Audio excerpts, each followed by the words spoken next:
Once upon a time, in a land far, far away, when traditions were vastly different than they are now. People had fewer choices, and there was a farmer and an old moneylender. And because of poor farming conditions, the farmer had amassed a significant debt. It seemed like he would never be able to pay it back. And then, just when it seemed like things were as bad as they could be, the crops failed once again. He barely had enough to even supply the needs of his own family. And the moneylender came by to collect interest on the loan and could see the desperate situation of the farmer. The rotten moneylender knew that the farmer was out of options.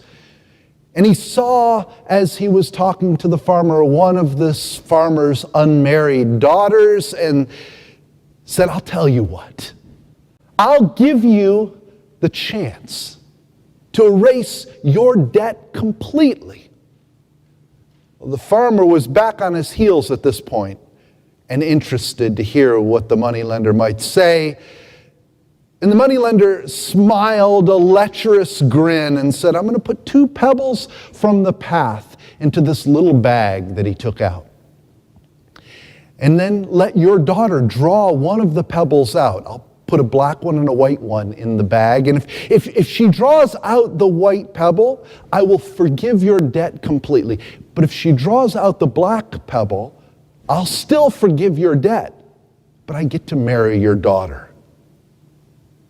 The farmer's daughter heard the conversation and had walked over along with her mother and siblings, and the farmer stood frozen. He had no other choices. He didn't know what to do, so he agreed. His daughter's blood ran cold.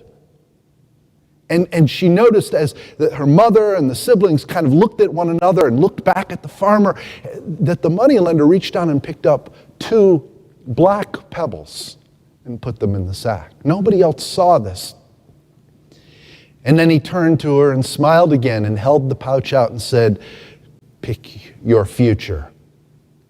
What could she do? No matter what she picked, no matter which stone came out, she was going to be stuck in this loveless marriage, trapped with this awful man.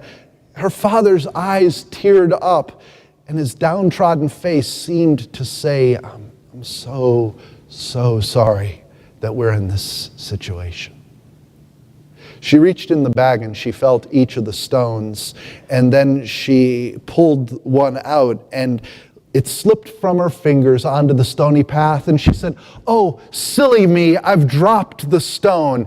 But if you reach into the bag and see the color of the remaining stone, you'll know the color of the stone I picked."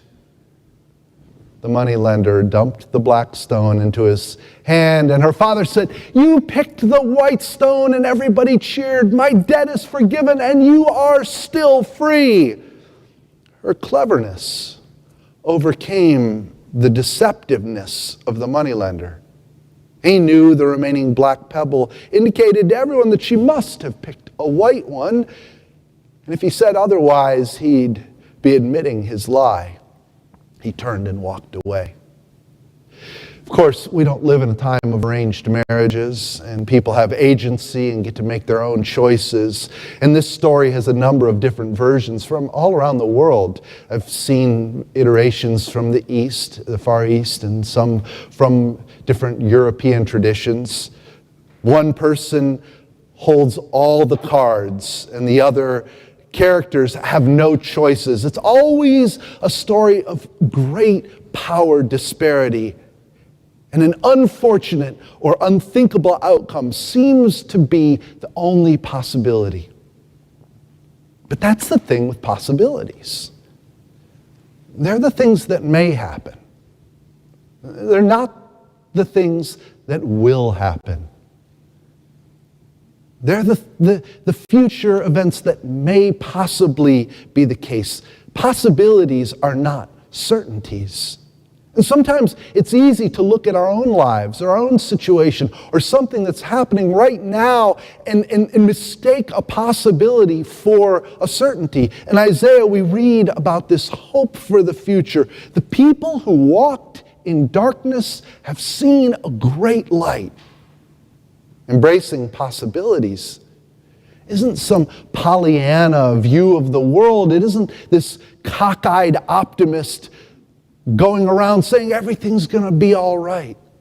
It's distinguishing between what may happen and what will happen. Isaiah's beautiful prose is about what lies ahead. What's next? It might be bad right this second. It might even seem like there's no path forward, but there is a future. And it might even be a bright future. So don't give up. Think outside the box and realize that God is more powerful than anything we face or go through. And no matter what we're going through, God's right here.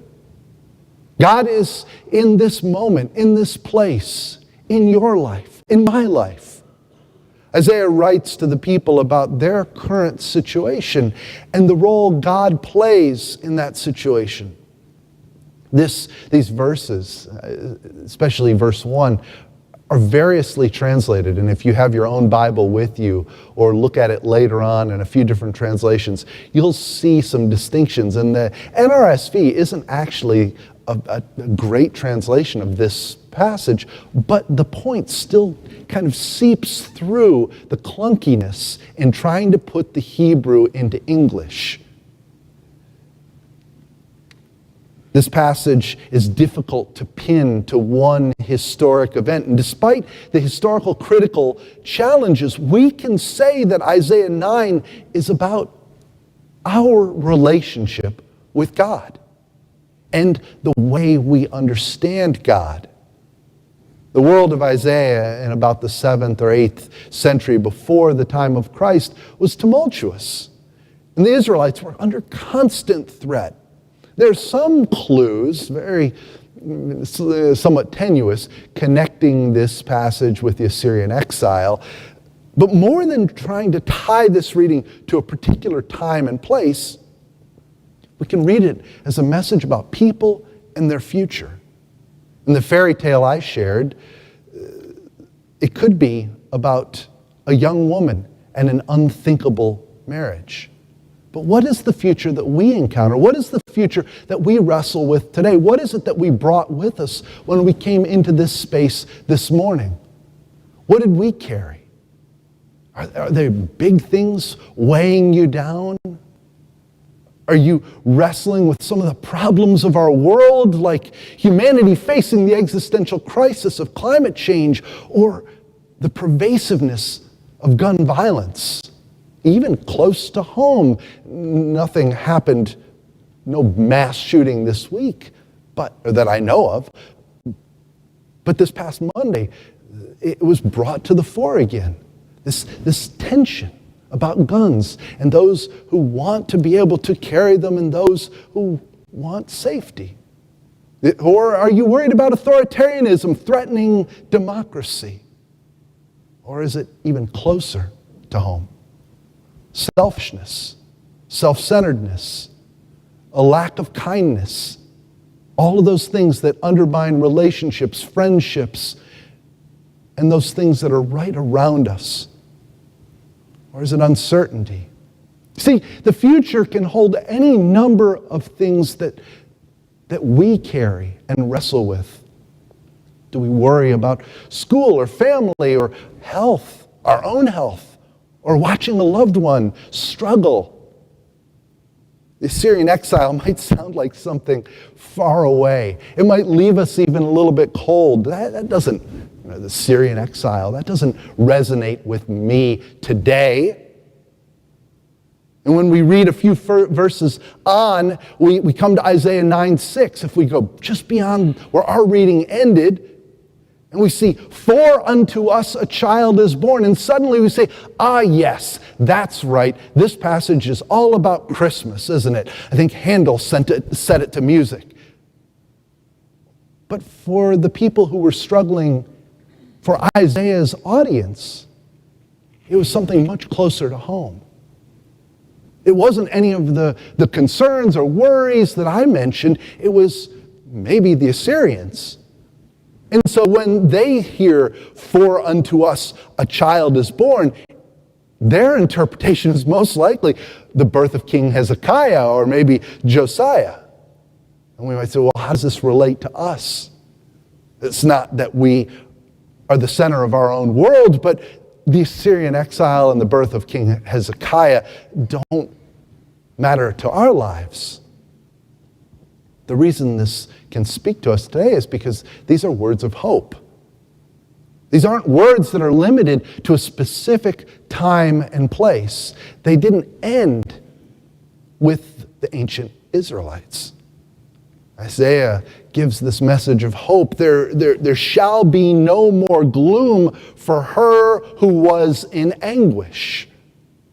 The people who walked in darkness get to see a great light. The Lord has increased our joy, it says, and lifted the yoke of our burden, and removed the staff from across our shoulders, and broken the rod of our oppressors. These words of hope reflect a belief in possibilities. It's from this cluster of traditions in Isaiah that begins back in Isaiah 6, and they reflect the beliefs of a group of people whose existence was often tenuous. A group of people who faced real existential challenges and threats. And the people don't just see God's presence through good things that happen. They see God behind the good things. So as we come together and we worship, and we lift our voices in praise, as we sing, as we bask in the glow of a beautiful anthem about the blessed assurance of knowing God, we can try to find God in our experiences. And sometimes it's hard. Sometimes we might feel like God is absent or distant or even hiding. Isaiah then helps by pointing to those moments of deliverance, pointing to those times when God provided and sustained, and then says, that was God. Even in the minutia of daily living, God is present.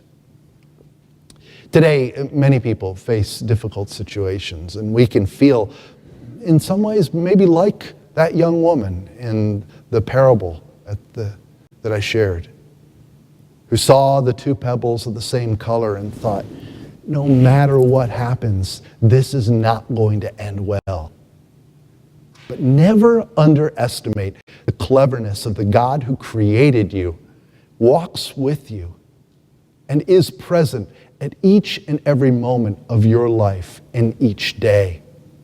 Doesn't mean we won't face difficulties. It means that whatever darkness we face, there will be light again. There will still be hope.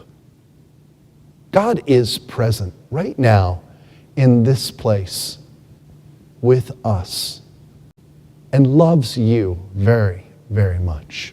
Amen.